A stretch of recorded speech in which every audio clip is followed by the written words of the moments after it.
প্রথমবারের মতো মেট্রোতে উঠলাম, তাও আবার দিল্লিতে এসে। কোথায় গেলাম, কী কী কিনলাম, সব কিছু থাকছে আজকের ব্লগে। Hello, this is Mansura from Mansur tiny world. Welcome back to my another video.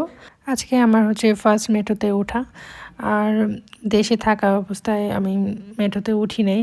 Hasina আপা মেট্রো বানালো, ভাঙচুর হলো, কান্নাকাটি করলো, কত ঘটনাই না ঘটলো, তারপরও আমার আর ওঠা হলো না। তো ফাইনালি আমি উঠলাম এসে হচ্ছে দিল্লিতে। তো মেট্রোর জন্য দাঁড়িয়েছিলাম, দেন আসলো। আর এখানে বসবো কি দূরের কথা, দাঁড়ানোর জায়গায় ছিল না। তো ঠেলা ধাক্কা খেয়ে ফাইনালি চলে আসলাম আম্বানির স্মার্ট বাজারে।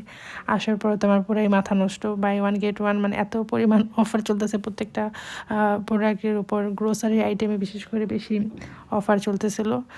বাট আমার তো তেমন কিছু কেনার নেই, বিকজ আমি আরও লেটে দেশে ব্যাক করবো, তো যাওয়ার আগে কেনাকাটা করবো। মেনলি আমি আসছি ঘুরতে, আর আমার একটা হেয়ার অয়েল দরকার ছিল, যেহেতু 10-12 দিন যাবত আসছি, চুলটা অনেক রাফ হয়ে গেছে।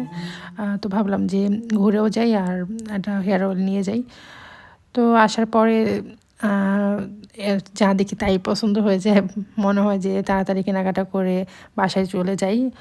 সুপার শপে আসলে এটা মনে হয়, আর আবার হোটেলে ব্যাক করলে মনে হয় যে না, কেনাকাটা পরে করি, আগে যেখানে যেখানে আমি ঘোরার জন্য আসছি সেখানে ঘোরা কমপ্লিট করি, তারপরে যাওয়ার সময় কেনাকাটা করব।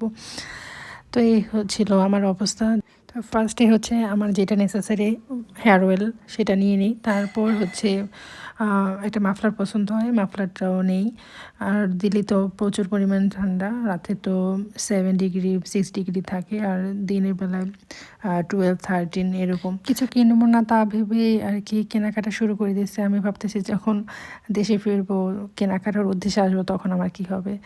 তো সবগুলা মানে মানে না নেওয়ার মতো কিছুই নেই, সব কিছুই পছন্দ হয়। আর মানে এত চিপ রেটে সব কিছু পাওয়া যায়, তো সব কিছু মিলে ভালো লাগে। তো হাজব্যান্ডের জন্য টি শার্ট দেখতেছিলাম, বাট তেমন একটা ভালো লাগে নাই। মাথা নষ্ট হওয়ার আগে তাড়াতাড়ি বের হয়ে যায়, বিকজ আমার এখনও অনেকগুলো স্পট ঘোরা বাকি। তো ঘোরাঘুরি শেষে ফাইনালি যদি আমি কেনাকাটা করে দেন বাংলাদেশে ব্যাক করব। তো তারপরে হচ্ছে বের হয়ে খাইলাম, এটার নাম কি জানি ছিল, মনে নেই, বাট এটার টেস্ট খুব ভালো ছিল, লাইক বাংলাদেশের চটপটির মতো ছিল। এই ছিল আজকের ভিডিও।